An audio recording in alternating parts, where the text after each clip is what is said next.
I'm standing at the altar in my $15,000 Vera Wang gown.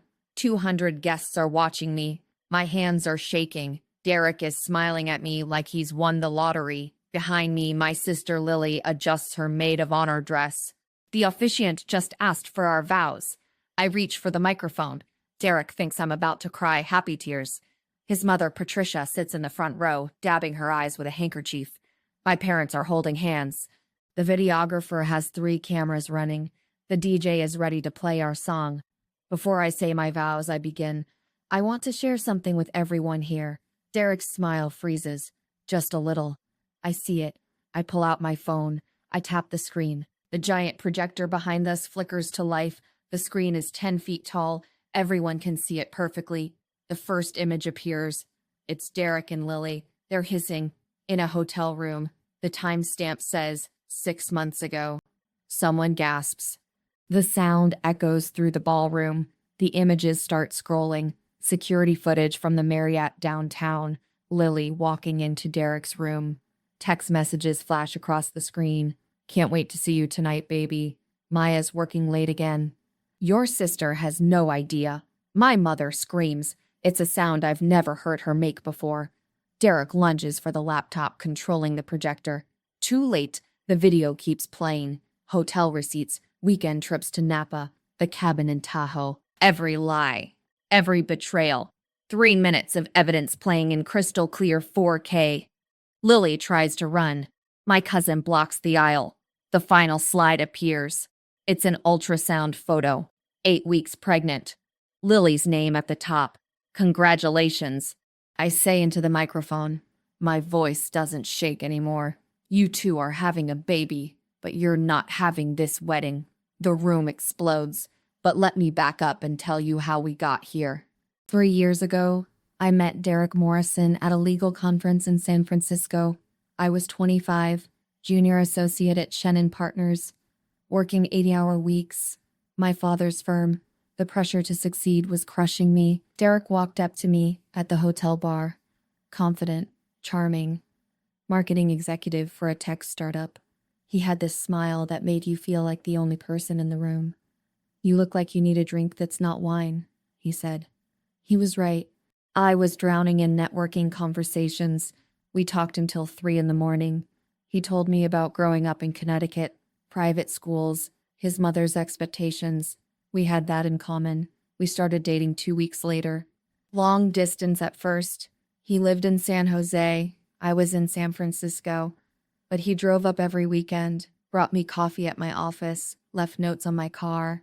My parents loved him immediately. Finally, my mother said, a good American boy who has a career.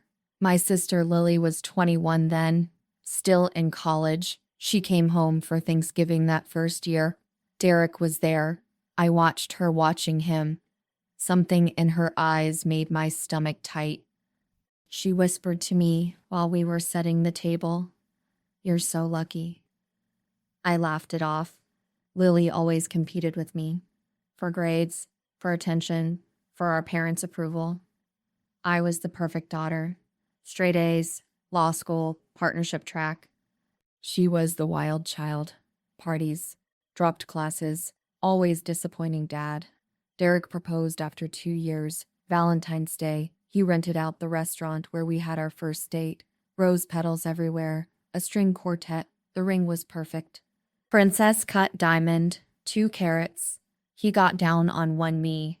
Maya Chen, he said, "You're the strongest woman I've ever met. Marry me." I said yes before he finished the question. The wedding planning started immediately. My mother took over. She wanted everything perfect. Traditional Chinese tea ceremony, American reception, $800 floral centerpieces, a dress that cost more than my first car. Derek's mother, Patricia, inserted herself into everything. She had opinions about the venue, the menu, my dress. Derek's first wedding should be memorable, she kept saying. First? I thought. Only, I thought, but I smiled and nodded. I was good at that. Lily became my maid of honor, Mom insisted. She's your only sister, she said. Family is everything. Lily hugged me when I asked her. I'm so honored, she said. Her voice sounded wrong. Too high, too bright. The next 8 months were chaos. Work consumed me. I was up for partner. Dad was retiring. I needed to prove myself. Derek was understanding. Patient. Take your time, babe, he said. I'll handle the wedding stuff with your mom. He started spending more time at my parents' house, helping with planning. Lily was there too, home from her new job in marketing. They worked on the seating chart together, the music playlist, the signature cocktails. They get along so well, Mom said proudly. Derek is already family. I should have paid attention, but I was buried in depositions and briefs. I trusted them both. The red flags were there. I just didn't want to see them. 6 months before the wedding, Derek started working late. A lot. Big client presentation, he'd text, "Don't wait up." I understood. I worked late too. Sometimes we'd both come home at midnight, exhausted. We'd fall into bed without talking. But then his phone started buzzing at odd hours. He'd grab it quickly, step into another room. Work stuff, he'd say, boring. One night, I walked in while he was texting. He closed the app so fast the phone almost flew out of his hand. "Who was that?" I asked. "Marcus, from the office." He kissed my forehead. Nothing important. I wanted to believe him. I needed to believe him. Lily started acting strange too. She'd come over for wedding planning meetings. She and Derek would exchange these looks, quick glances, secret smiles. My mother didn't notice. She was too focused on napkin colors. "Don't you think Derek should have more say in the flowers?" Lily asked one day. "It's his wedding, too." "He said he doesn't care about flowers," I replied. "Maybe he's just being nice," Lily said. Her voice had an edge. "Maybe he has opinions he's not sharing with you." What was that supposed to mean? My final dress fitting was 4 months before the wedding. Lily came with me. Ron was stuck in a meeting. The seamstress pinned the hem. I looked at myself in the mirror. I looked beautiful. I looked terrified. "You okay?" Lily asked. "Just nervous." I said, "About what?" She was playing with her phone, not really looking at me. "Marriage, forever. You know, Derek loves you," she said, still staring at her phone.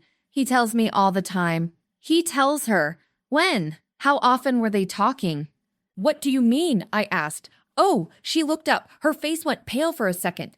"I just mean, like, when we're working on wedding stuff, he's always saying how lucky he is." The seamstress interrupted. We moved on. But the comment stuck in my head. Derek started going on more business trips, weekend conferences, client dinners that lasted until morning. He'd come back with hotel soap and tired eyes. "How was Phoenix?" I'd ask. "Exhausting," he'd say. I barely left the conference room, but his Instagram showed tagged photos, restaurants, bars. Sometimes Lily would post from the same city. "Work trip," her caption would say. I told myself it was coincidence. San Francisco wasn't that far. Lots of people traveled for work. Patricia started calling me more. Derek's mother, always asking about the wedding, but her questions felt pointed. "Have you and Derek talked about prenups?" she asked once. "No," I said. "We trust each other." Long pause. Trust is important, especially when there are secrets. "What secrets?" "Oh, nothing, dear. Just general advice." She knew something. I could feel it. 3 months before the wedding, I found a receipt in Derek's jacket. I was taking it to the dry cleaner. The paper fell out. Dinner for 2 at Boulevard. $300. The date was a Saturday. I'd been working that day. Derek said he was visiting his college friend. I called the friend. "Hey, did you and Derek hang out a few weeks ago?" "Derek," he said. "Man, I haven't seen him in like a year." My hands went cold. "Oh," I said. Must have been confused. "Thanks." I confronted Derek that night. He had an explanation ready. Too ready. "That was a work dinner," he said. "New client. She's high maintenance. Wanted somewhere fancy." "She?" "Yeah, Jessica, from a startup incubator. Nothing romantic. All business." He showed me her LinkedIn. Older woman. Married. Professional photo. It made sense, but my gut twisted anyway. 2 months before the wedding, Lily got really interested in my schedule. "When's your next big trial?" she'd ask. "Are you working this weekend? Will you be home Thursday night?" Why did she need to know? I started testing them. "I'm staying late tomorrow," I'd tell Derek on Monday. Then I'd come home early. He'd be there, watching TV. Normal. Thought you were working, he'd say. Finished early, I'd reply. Watching his face, nothing, no guilt, no panic. Maybe I was crazy. Maybe the wedding stress was making me paranoid. But 3 days before the wedding, everything changed. Wednesday before Saturday's wedding, I was supposed to be at my bachelorette party. Lily had planned everything. Spa day, dinner, dancing. But I got food poisoning Tuesday night. Real food poisoning, not stress. I was up all night vomiting. I can't go, I told Lily Wednesday morning. I can barely stand. Oh no, she sounded disappointed, then quickly, feel better, we'll reschedule. She left my apartment. I went back to bed. 2 hours later, I felt better. Dehydrated but functional. I decided to drive to Derek's place, surprise him, maybe watch movies together, last quiet moment before the wedding chaos. I used my key. His apartment was empty. His car was gone. Probably at work. I made tea. Sat on his couch. That's when I saw it. On the floor by the passenger seat of his car keys. A single earring. Small, gold, delicate hoop. I picked it up. I knew that earring. I'd helped Lily pick them out for her birthday 2 months ago. Why was Lily's earring in Derek's car? My phone was in my hand before I could think. I opened Find My Friends. Lily shared her location with me. Had for years. She wasn't at the spa. She was in Palo Alto, at a hotel, the Rosewood, 40 minutes from Derek's apartment. My hands started shaking. No. There had to be an explanation. I called her. It rang 4 times. Then voicemail. I called Derek. Same thing. Voicemail. The earring burned in my palm. I looked around Derek's apartment. Really looked. For the first time in months. His laptop was on the kitchen counter. He usually took it to work. Why was it here? I shouldn't. I knew I shouldn't. But I opened it anyway. No password. He'd removed it months ago. We don't have secrets, he'd said. His messages app was open. I clicked the most recent conversation. L. Just L. The messages loaded. Can't wait to see you today, baby. Wear the blue dress I like. Maya's at her bachelorette, so we have all afternoon. I love you. This weekend is going to be hard, but we'll get through it. After the wedding, we can figure everything out. I stopped breathing. The screen blurred. I scrolled up. Months of messages. Months and months. Your sister has no idea. I feel guilty, but I can't stop thinking about you. We need to tell her, but not yet. After I get the promotion. Did you take the test? What did it say? Test. What test? I scrolled further. Found a photo. Lily holding a pregnancy test. 2 pink lines. Her face beaming. The timestamp was 6 weeks ago. I stood up. Sat down. Stood up again. The room spun. This wasn't real. This couldn't be real. My phone rang. Derek. I stared at his name on the screen. Watched it ring. Ring. I didn't answer. I went to his bedroom. Opened drawers. Found more evidence. Hotel receipts. Tahoe. Napa. Phoenix. Every business trip. Every weekend I worked late. In his nightstand. A card. Lily's handwriting. To the love of my life. 1 more day until we're together forever. After Saturday, everything changes. I love you. After Saturday, after the wedding, they were planning something. I called my best friend Jenny. She was a PI, worked investigations for our firm. I need your help, I said. My voice sounded far away. And I need it today. What happened? She asked. I told her everything. The earring, the messages, the pregnancy, the timeline. Jesus Christ, Maya, she breathed. I'm so sorry. Don't be sorry, I said. My shock was turning into something else. Something cold and sharp. Be ready to work. I need everything you can get. Photos, video, documentation, everything. You want to cancel the wedding? She asked. I looked at the card again. 1 more day until we're together forever. They thought they were going to get away with this. They thought I'd marry him. They thought they'd continue their affair. Or maybe they'd tell me after. Divorce me. Take half my assets. Destroy me quietly. No, I'm not canceling anything, I said. I'm going to give them the wedding they deserve. Jenny came over within an hour. She brought her laptop and her equipment. We sat at my kitchen table. I showed her everything on Derek's laptop. This is enough, she said. You can call it off right now. Show your parents. Show his family. Walk away. That's not enough, I said. My hands had stopped shaking. I felt calm. Ice-cold calm. The kind of calm that comes after the world ends. They planned this, I continued. They've been planning it for 8 months. Meeting behind my back, lying to my face, making me look like a fool. You're not a fool, Jenny said. They think I am. I pulled up Lily's messages again. Read them out loud. Maya's so busy she doesn't notice anything. She's obsessed with work. Derek says she barely looks at him anymore. Jenny winced. My own sister, I said. My maid of honor, and his mother knew. Look at this. I showed her Patricia's text to Derek.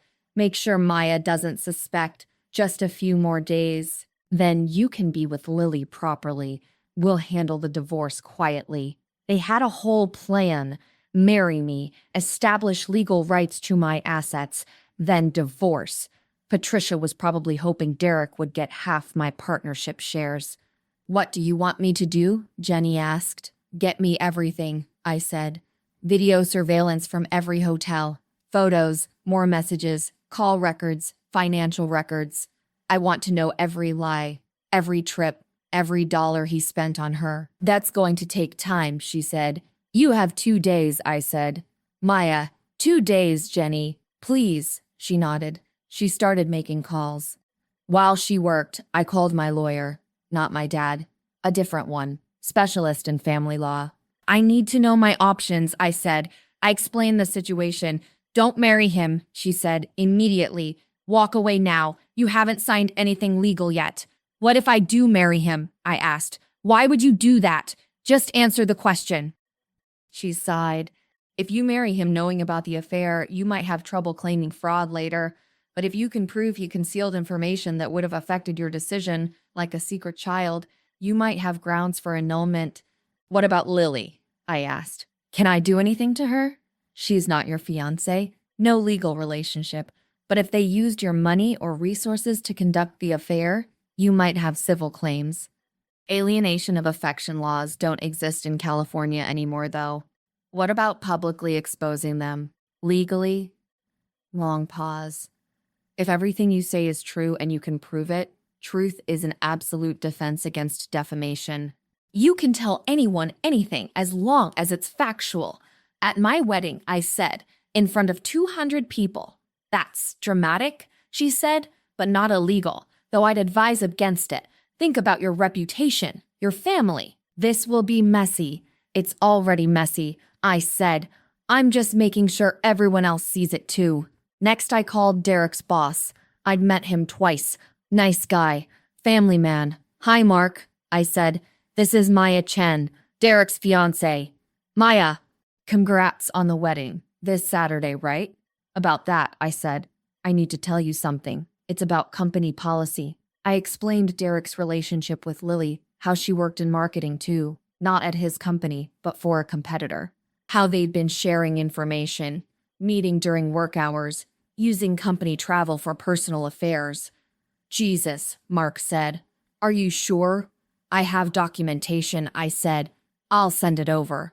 I wanted you to know before Saturday. I think there might be some policy violations. Thank you for telling me, he said. His voice was tight. I'll look into this immediately. Derek's company had a strict ethics policy. Relationships had to be disclosed. Misuse of company resources was grounds for termination. He'd violated multiple policies. Jenny worked through Wednesday night. Thursday morning, she had a folder 2 inches thick. You were right, she said. She looked exhausted. About all of it. She'd gotten security footage from 4 hotels. Timestamps matched Derek's business trips perfectly. She found credit card statements, jewelry purchases, a weekend trip to Cabo, charged to his company card. His company's going to crucify him for this, Jenny said. Good, I said. She'd also found Lily's medical records. Not legally, but she had a friend. The pregnancy was confirmed. 8 weeks. Due date matched the timeline perfectly. There's more, Jenny said quietly. Patricia paid for some of the hotels. I found transfers from her account to Derek's. She funded this affair. Of course she did. She wanted Derek married to me long enough to claim assets, then wanted him with Lily. Her precious son was someone she could control. Lily was weak. I was strong. Patricia hated that. Perfect, I said. Send me everything. Thursday afternoon, I called my parents. I needed to tell them something, but not everything. Mom, Dad. I said, "Can you come over?" They arrived, worried. I'd been quiet all week. "I need to tell you something about the wedding," I said. My mother grabbed my hand. "You're not pregnant, are you? Before marriage?" "No, Mom." I took a breath. "I found out Derek has been lying about some things. Financial things. I'm handling it. But I wanted you to know the wedding might be different than expected." "Different how?" my father asked. "Just trust me," I said. "Everything will be fine." But don't be surprised if there are some announcements. They were confused, but they nodded. They trusted me. I didn't tell them about Lily. Not yet. That needed to be public. Friday night, rehearsal dinner. I smiled through the whole thing. Derek held my hand. Lily gave a toast about sisterhood and love. "To Maya," she said, raising her glass. "The best sister anyone could ask for. I'm so lucky to stand beside you tomorrow." I clanked my glass against hers, looked her in the eye. "Tomorrow's going to be unforgettable," I said. She smiled. She had no idea. Saturday morning, wedding day. I woke up at 6. Jenny was already at my apartment. "Everything's set," she said. "The video is loaded. Laptop's connected to the venue's projector. Password protected, only you can trigger it." "Perfect," I said. I got ready slowly. Hair, makeup, the dress. My mother cried when she saw me. "You look like a princess," she said. I looked like a woman about to burn everything down. The venue was perfect. 4 Seasons Hotel, grand ballroom, crystal chandeliers, white roses everywhere. My mother's dream wedding. 200 guests arrived. Derek's business partners, my colleagues from the firm, our families, everyone we knew. I stood in the bridal suite. Lily was with me. She fixed my veil. "Nervous?" she asked. "No," I said. I looked at her in the mirror. Really looked at her. She'd gained weight. Just a little. Her face was fuller. Morning sickness, probably. "Are you?" "Me?" She laughed. "Why would I be nervous?" "I don't know," I said. "You tell me." Something flickered in her eyes, but she smiled. "I'm just excited for you." The music started. Time to walk. My father took my arm. "You sure about this?" he whispered. "More sure than I've ever been," I said. We walked down the aisle. Everyone stood. 200 faces turned toward me. Derek waited at the altar. He looked handsome. Perfect hair, perfect suit, perfect smile. He had no idea what was coming. The ceremony began. Traditional vows. The officiant droned on about love and commitment and faithfulness. I almost laughed. Then came our personal vows. Derek went first. "Maya," he said, "you're the strongest person I know. You inspire me every day. I promise to love you forever, to be faithful, to honor you, to build a life together." Faithful. The word hung in the air. My turn. I reached for the microphone. My hand was steady. "Before I say my vows," I began, "I want to share something with everyone here." I pulled out my phone, tapped the screen. The projector behind us flickered on. The first image appeared. Derek and Lily, kissing. Hotel lobby security footage. Timestamp visible. 6 months ago. Someone gasped. Then another. The sound spread through the crowd like fire. More images. Derek's hand on Lily's stomach. Them entering hotel rooms. Text messages. "Maya's working late again. Come over." My mother screamed. She actually screamed. My father grabbed her arm. Derek lunged forward. "Maya, stop. Don't," I said. My voice was ice. "Everyone sit down and watch." Jenny stood up from the audience. She'd been ready. 3 of my cousins blocked the aisles. No one was leaving. The video continued. Hotel receipts scrolled across the screen. Tahoe, Napa, Cabo. Every lie documented. Text messages from Patricia. "Just get through the wedding. Then you can be together." Patricia tried to stand. My aunt pulled her back down. You knew? She said. You knew. More images, credit card statements, jewelry Derek bought Lily, flowers, a weekend trip charged to his company card. Then the final slide, ultrasound photo, 8 weeks pregnant, Lily's name clearly visible at the top. The room exploded. People were yelling, crying. My mother was sobbing. My father's face had turned purple. Lily tried to run. My cousin Sarah blocked her. You're not going anywhere, you bitch. Derek was frozen, his mouth opening and closing, no sound coming out. I spoke into the microphone. My voice cut through the chaos. Derek Morrison and Lily Chen have been having an affair for 8 months, I said. They're expecting a child together. Derek's mother, Patricia, knew and helped cover it up. She paid for hotel rooms. She encouraged Derek to marry me anyway, so he could access my assets before divorcing me. Patricia started screaming. That's not true. She's lying. I pulled out my phone. I have text messages from you to Derek. Would you like me to read them? She shut up. Derek also violated his company's ethics policies, I continued. He used corporate funds for personal affairs. He misrepresented business trips. His boss, Mark Stevenson, is here today. Mark, you have my evidence packet. Mark stood up in the back. His face was bright red. We'll be addressing this Monday morning, he said. Derek, consider yourself on administrative leave. Derek finally found his voice. Maya, please. Let me explain. Explain? I laughed. It sounded harsh, even to my own ears. Explain how you fucked my sister for 8 months. Explain how you got her pregnant. Explain how you plan to marry me and continue your affair. The room was dead silent now. Everyone watching. I loved you, I said, and you destroyed that. Both of you. So no, I'm not going to let you explain. I'm going to let everyone here see exactly who you are. I turned to the crowd. The wedding is obviously canceled, but please stay. Enjoy the food. It's already paid for.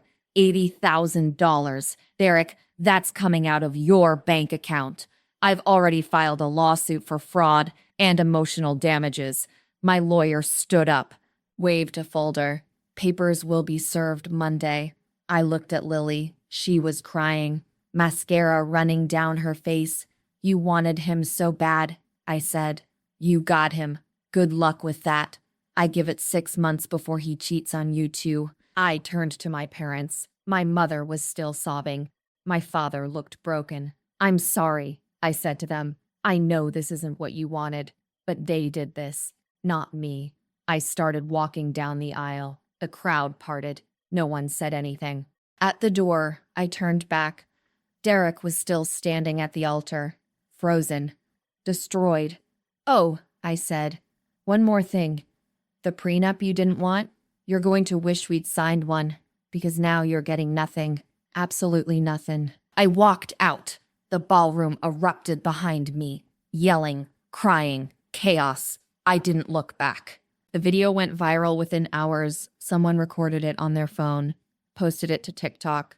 5 million views by Sunday morning, 10 million by Monday. The internet made me a hero. Wedding revenge queen, they called me. Savage bride. My face was everywhere. Derek lost his job Monday morning. Mark fired him in a 5-minute meeting. The company released a statement. We do not tolerate ethical violations. Mr. Morrison's employment has been terminated. He couldn't find work after that. His face was too recognizable. Every interview ended with, "Aren't you that guy from the wedding video?" Lily called me 17 times Saturday night. I blocked her number. She texted from different numbers. Please, Maya. I'm sorry. We didn't mean for this to happen. It just happened. Nothing just happens, especially not for 8 months. My parents cut her off completely, changed the locks on their house, removed her from their will. My mother cried for weeks. How could she do this? Her own sister. I didn't cry. I felt nothing. Just cold, empty space where my heart used to be. Patricia tried to salvage her reputation, posted on Facebook about misunderstandings and taking things out of context. Her country club friends weren't buying it. She got kicked out of 3 committees. The lawsuit moved forward. My lawyer was brutal. We sued Derek for fraud. for misrepresenting his intentions, for emotional damages. We sued Patricia for conspiracy, for funding the affair with knowledge of its impact. Derek's lawyer tried to settle.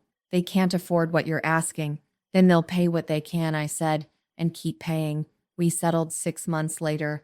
I got back every dollar spent on the wedding, plus damages, plus legal fees. Derek had to sell his car, move back in with Patricia, get a job in retail. Lily had the baby, a boy.